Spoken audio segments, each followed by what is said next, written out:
আজকের গণেশ চতুর্থীর দিনে একটু গণেশকে নিয়ে বলি। আমাদের সব মা ছেলের রসায়ন কিন্তু দেখবেন লক্ষ্য করে গণেশ কেন্দ্রিক।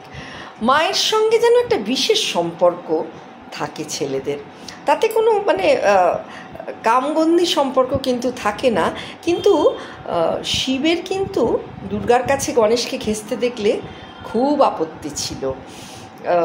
তাই এই গৌরীতনয়া গণেশের মায়ের গাত্রমল থেকে জন্ম হলেও পুরাণের সে এক অদ্ভুত মিথিক্যাল ক্রিচার, যার পুজো কিন্তু সর্বাগ্রে হয়, তেমন বিধান দিয়েছিলেন ব্রহ্মা।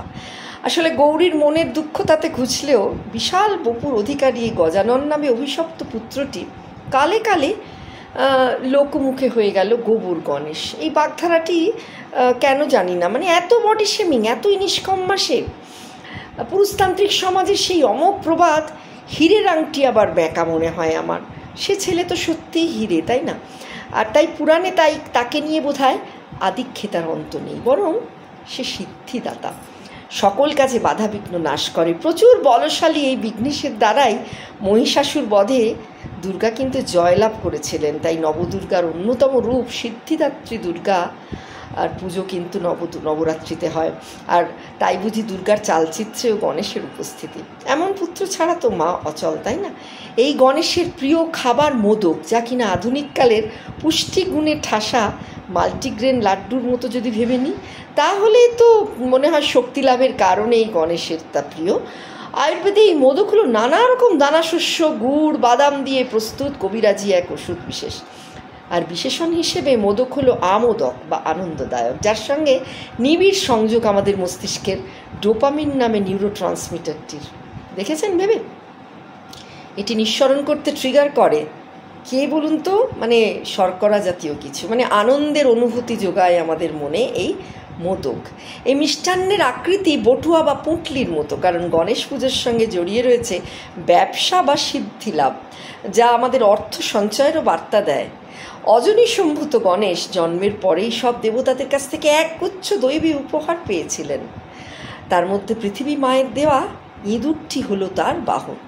হস্তিমুখ গজাননের প্রচণ্ড ক্ষুধা আর তার ইঁদুরের শস্যদানা ভক্ষণের প্রবল ইচ্ছে, এই দুই মিলেমিশে সেইখানেই যেন এক ইঁদুরের সঙ্গে গণেশের আবার এক রসায়ন তৈরি হলো। তাই বিশাল আকার গণপতির বাহন ক্ষুদ্রাতি ক্ষুদ্র মুশিক, তার একটা ব্যাখ্যা রয়েছে পুরাণে। ইঁদুর জাতীয় প্রাণীর আমরা জানি, বিজ্ঞানে দেখেছি যে তাদের দাঁত নাকি সর্বদা বেড়ে চলে, অহরাত্র বেড়ে চলে। তাই কিছু না কিছু না কাটলে তাদের রক্ষে নেই, কাটতে থাকে, দাঁতে দিয়ে কর্তন করতে থাকে, নয়তো দাঁত প্রচণ্ড বেড়ে যাবে। তাই ইঁদুর প্রতি মুহূর্তে প্রতিনিয়ত ছোট ছোট আমাদের মানুষের কর্মফলের কর্তনকারী। তাই ষড়রিপু বা কাম, ক্রোধ, লোভ, মোহ ইত্যাদির মতো সূক্ষ্মাতি সূক্ষ্ম কর্মফল বিনাশ করতে এই ইঁদুরের কিন্তু খুব প্রয়োজন, কারণ যাতে বৃহৎ সিদ্ধি লাভে বাধা না ঘটে। ব্যবসায় তাই জন্যে গণেশকে এত মানা হয় বলেই না প্রচলিত একটি বাগধারা গণেশ উল্টানো বলি আমরা।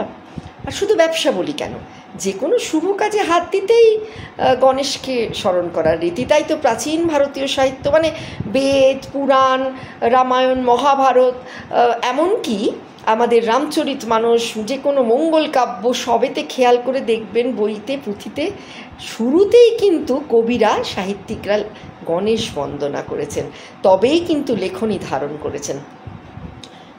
আর আমাদের এমনকি আমরা দেখি অন্নদামঙ্গল কাব্যেও কিন্তু শুরু গণেশ বন্দনা দিয়ে ভারতচন্দ্র শুরু করেছেন, গণেশায় নমো নমঃ আদি ব্রহ্ম নিরূপম পরম পুরুষ পরাৎপর বলে। আসলে যে কোনো পুজো থেকে শুরু করে যে কোনো রকম সৃষ্টিশীল কর্মে বাধা বিপত্তি যাতে না আসে, তাই জন্যেই বিঘ্নেশ গণপতিকে সর্বাগ্রে স্মরণ করার রীতি। সেই গণেশ উল্টোনোর ভয়েই কিন্তু।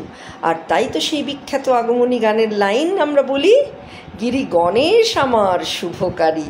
তাই তো ভেবে দেখবেন আপনারা। অনেকগুলো পয়েন্ট আলোচনা করলাম গণেশকে নিয়ে, মায়ের সঙ্গে গণেশের রসায়ন নিয়ে। গণেশকে কেন গোবর গণেশ বলা হবে? তাই জন্যে কি গণেশের পুজো শুরুতে সেই বিশাল বপু নিয়ে একজন বসে আছেন, কিন্তু তার অসামান্য ক্ষমতা? কেমন লাগলো জানাবেন।